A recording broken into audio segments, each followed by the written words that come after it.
Okay guys, so why am I so friggin' different from everyone else? I keep getting these emails like, why, Stephanie, are you so strict? See that? That's why. Almost fell into my background. Why am I so keto strict? Well, I tested a lot of people. I'm one person who's worked with thousands. I mean, I'm talking every day. Journaling, testing, measuring.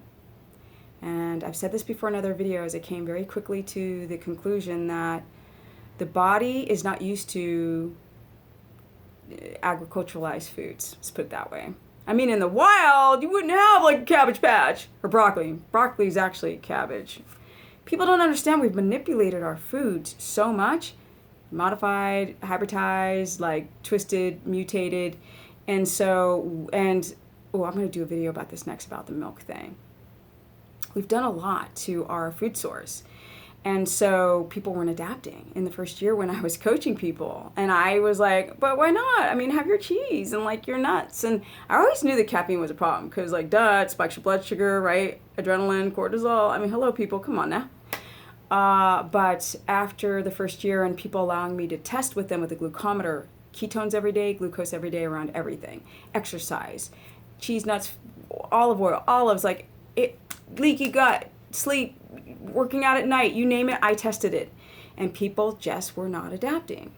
And that's the reason why I started having people go to bed, you know, in that circadian rhythm between 10 and 12, if you're not a night shift worker, teaching people how to use blue blockers and to shut off, because this light that's on me right now is total daylight. It's a ring light, so it's really omitting a daylight, and it'll frack my sleep up, so I better turn it off soon. Also, you know, those are the things that kind of slow down your adaptation.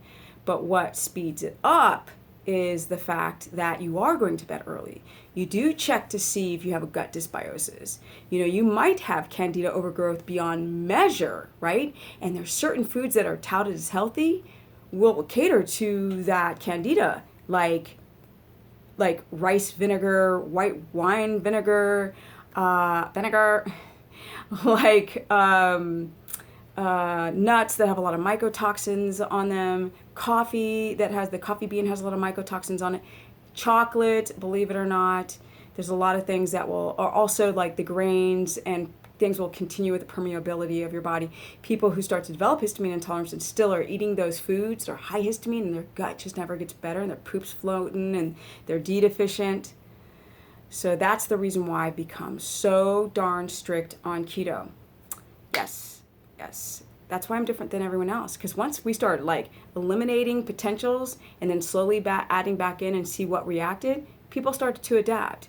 When people's fats were too low and their protein was too high, a lot of people have too high protein because they are too afraid to eat the fat. Just too afraid. So you got to get that protein down. You're less gluconeogenic, people.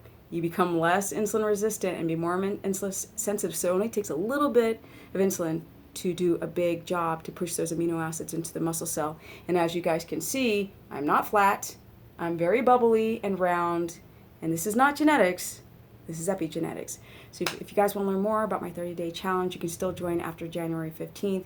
You can go to stephanieperson.com as long as my server is still working, because y'all broke my server from accessing it. I'm going to South Africa for a big surprise, and I'm also going to Australia March to April for my Australian tour, which I will announce the dates and the ability to get tickets for that soon.